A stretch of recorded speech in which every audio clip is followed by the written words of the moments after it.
Looking back at your preliminary task, what do you feel you have learned in the progression from it to the full product? Planning. When planning for our preliminary task, me and my group decided to make a storyboard of what we wanted to happen in the footage we filmed. We followed the brief by adding in the tellies and shots we needed to include, such as match on action and shot reverse shot. In addition to this, we also watched other students' preliminary tasks on YouTube and reviewed them to see how they could improve and what they included that can inspire us to make an effective preliminary task. Although we did this plan before creating our prelim, it wasn't detailed enough as we found several things we could improve on when creating it. However, when filming our real film opening, we made sure that we did more planning and so we didn't make silly mistakes and it looked more realistic. By researching films that inspire us, such as Sleeping with the Enemy, it helps us plan for our own storyline and title sequence, making our film opening fit the thriller genre more. The depth of planning also made it easier when filming as we were aware of the themes we wanted to portray linking to our genre, and this meant that time wasn't wasted when thinking of what to film, which was one of our many problems during the preliminary task. Continuity. One of the main techniques our preliminary task lacked was continuity. This was due to the change in location, which therefore affected the mise-en-scène. In this shot, you can see that the door is red, but in another shot, we noticed that the colour door was now blue, and the displays are also different, which made it clear that we had moved classrooms between shots. Here is some more shots showing how the change in mise-en-scène had an effect on the continuity of the preliminary task, as the background lighting has even changed. However, these faults in the preliminary task allowed us to develop skills and experiment with our film opening. Before we started filming, we focused a lot more on mise-en-scène by making sure there was no change or unnecessary props throughout the footage. We also experimented with the lighting by pulling the blinds down to block the outside light from coming in, making the room seem slightly darker to both link to the codes and conventions of darkness in the thriller genre and the time of day, which was early in the morning.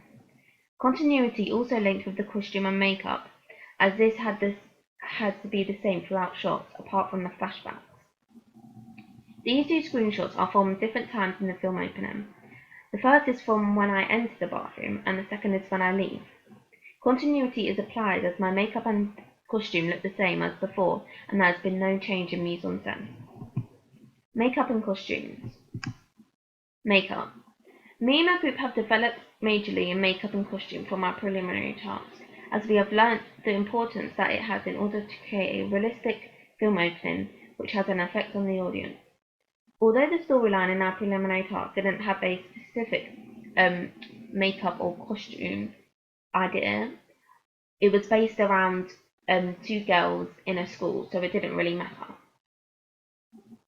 We have still learned that it also plays a huge role in our film opening and how the characters are represented. Our film opening is based around a woman who gets domestically abused by her partner, so we thought giving the character a black eye and a scar by using the makeup we had would make the plot even more believable and clearer for the audience to understand. We decided to apply makeup just to the face as we thought this would be the easiest to see, instead of a scarred or broken arm. This was effective as viewers were able to see the result of the abuse clearly in close-up shots and faintly in mid-shots, so it looked realistic. Continuity had to be applied in our film opening. Therefore, we made sure that the character had a black eye throughout specific scenes she needed to when she's in the dressing gown. This is because if she is seen in one shot with a black eye and the next without, it's going to break the continuity and make the film opening unprofessional.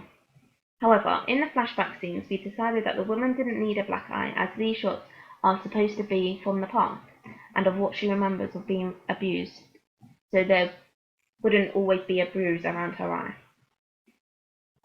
We also decided that the costumes during the flashbacks would be different to the costume the character is wearing in the rest of the scene, which is a dressing gown showing the audience that it is morning time. At the start of filming, we also chose 3 outfits that we thought would suit the women's representation of a middle-class lady.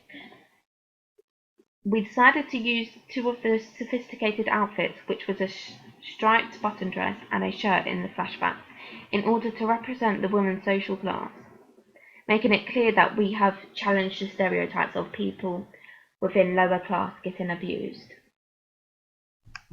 Editing. Due to only having a limited time to film and edit our preliminary task, we didn't develop a lot of skills using iMovie, as it was our first time using it, so it took a bit of getting used to. However, when editing our film opening, we were more familiar with the basic tools to use, which made it easier, and also developed more skills such as how to add sound and titles. Organisation and attendance.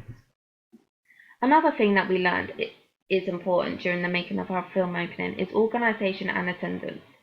Being in every lesson benefits your final product a lot, as we were able to take notes down in class about our blog posts and deadlines.